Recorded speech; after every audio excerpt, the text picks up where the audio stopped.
addicted to you. All of my attention I've been giving to you.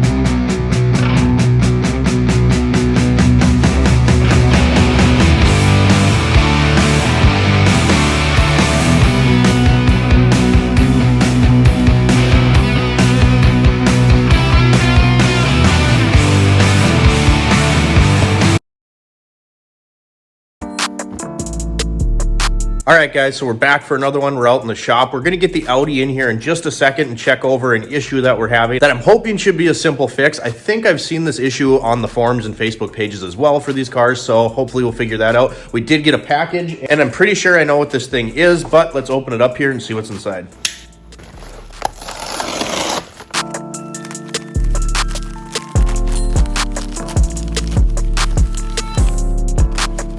All right, so it is what I thought it was. This is actually a head gasket tester. If you look at the picture there, you can kind of visualize how that works. This goes in your coolant reservoir or on your radiator, and when the supplied fluid reacts with combustion gases, it's supposed to change color. Now, there are better ways to test head gaskets. You should do a compression test and then a leak down test to kind of verify where exactly the air is going. You could have a bad valve. It could be that head gasket. The reason I got this is I've always kind of wanted to try one out and just see how it worked, and I think that the work truck may have a head gasket leak, and we'll get into more of that once I actually test it with this. But yeah, so coolant leak down tester, I'll unbox it really quick and just show you what that looks like. All right, so here it is. So this cone shaped end makes an airtight seal around your coolant reservoir or radiator cap, whichever one you use, and then this is the testing fluid. Then you got this little valve right here, this little balloon. This is going to go in the top like this, and then it's going to pull air from the bottom up through this. So essentially you want to make sure that your reservoir is low enough that you're not sucking up coolant into this tube. If you do that, you're not going to have an accurate test result. So you'll actually like take some coolant out of the reservoir before you get to this step.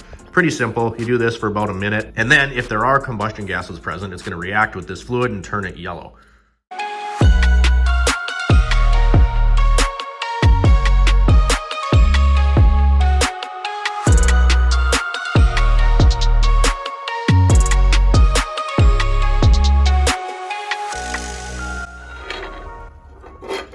All right, guys, so we got the Audi on the lift here. Behind me, you can see we're going to go over what I think the issue is. I was hearing a noise after the car would get warmed up. I'm driving around. I could hear an exhaust leak and then a few other noises, which from what I've researched on the forums, this is kind of a common issue. So we're going to go under and see what we find.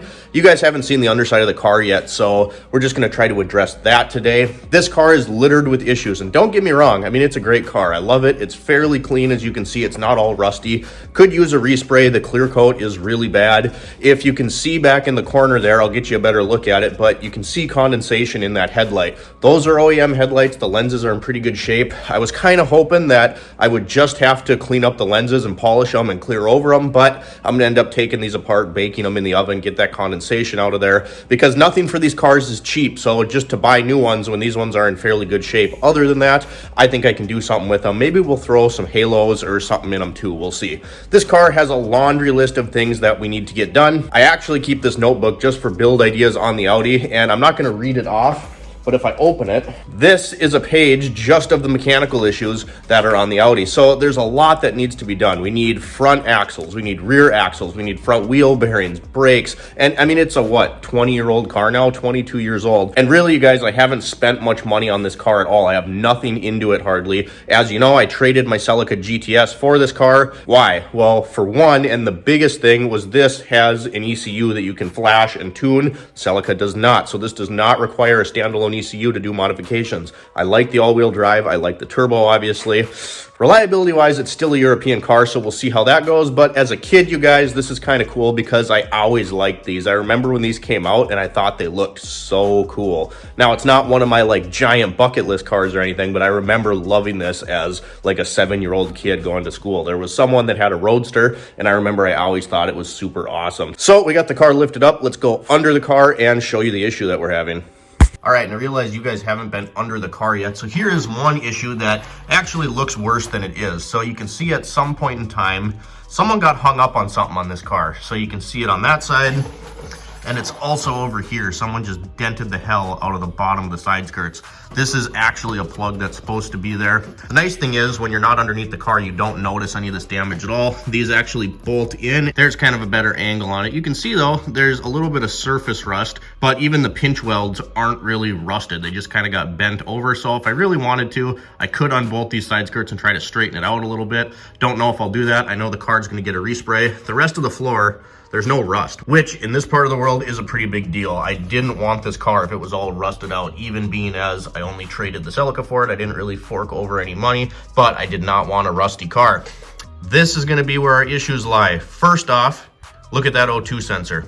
If you look at this, it is physically touching the floor / the tunnel of the car. They must have put that O2 sensor in before they bolted this to the downpipe and the flex pipe, because there's no way that you would have gotten that in there like that. I don't like that at all. That's gonna chafe the wires. If it hasn't already, check engine light's already on for a couple other things, but we definitely need to address this. And to me, this all looked like fairly quality steel. And I've only been under here once with the car, and I kind of thought that this might have been a name brand piece. The welds look really nice, but I don't think it is. Reason being, I didn't find a label or a stamping of any kind of brand name on this piece at all. This, we are looking at a 3-inch downpipe right now.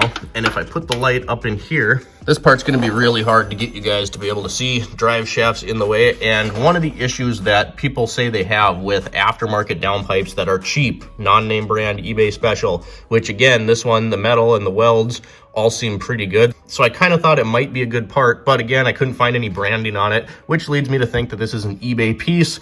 Look at how close it is to this heat shield here. I can hear it hit this and rattle, which drives me absolutely nuts. If you look up there where the drive shaft bolts up, it's actually touching. And from my research, I'm gonna give Parrot Bros a shout out. He has an awesome TT channel here on YouTube. But if you look at that right there, it is touching. And what I've heard is that the aftermarket downpipes do have fitment issues. Look way up there where it bolts to the turbo housing. We are actually missing one of the nuts. So that's obviously gonna cause an exhaust leak, and it does, and it's very annoying. So they actually snap the stud off of there. So there's 1, 2, and then there's one over on this side that is actually still there. So there's 3, and we only got 2 of the 3 bolted up. So I do need to replace this downpipe, and I think I'm gonna go ahead and replace this section as well, because look at this.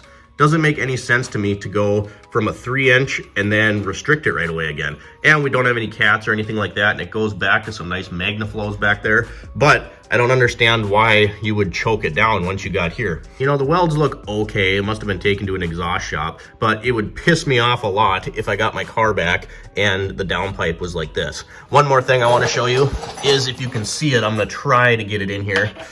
It's actually like dented to hell. Can you see that? The downpipe is physically dented, and I don't know why you would dent it right there unless it was an accident, because that isn't gonna have any clearance issues. So I wonder if this thing was, you know, just cheap eBay and it was already damaged. So if you're familiar with these cars and you know of a good downpipe that I should buy, and maybe this section that isn't gonna rub on the floor of the car, let me know in the comments. All right, so as far as the headlights go, you can't really see it now that it's been inside and warmed up, but there was a bunch of condensation trapped under this lens. Again, these are OEM factory headlight housings, so they're not cheap, and they're actually in pretty good shape considering, and I'd like to keep them. So I might have to hit up my buddy Bryce and see if he can help me do some halos and some LED work inside of these stock housings, but we're gonna have to bake these in the oven, pull them apart, get all the condensation out of there for good, and then seal them back up. So that'll be its own video. It's gonna be kind of involved, but that's the plan for that. All right, you guys, so that is where we were at right now with the Audi project. I want to get this downpipe thing figured out. The big if in this is I want a KO4 turbo on this, which was factory on the 225 cars. I don't know if I want to go through the trouble of fitting a downpipe on the KO3 turbo when I want to upgrade to a KO4. Maybe I just do it all at the same time and live with it for right now. And this is why you don't want to cheap out on parts. Again, if anybody knows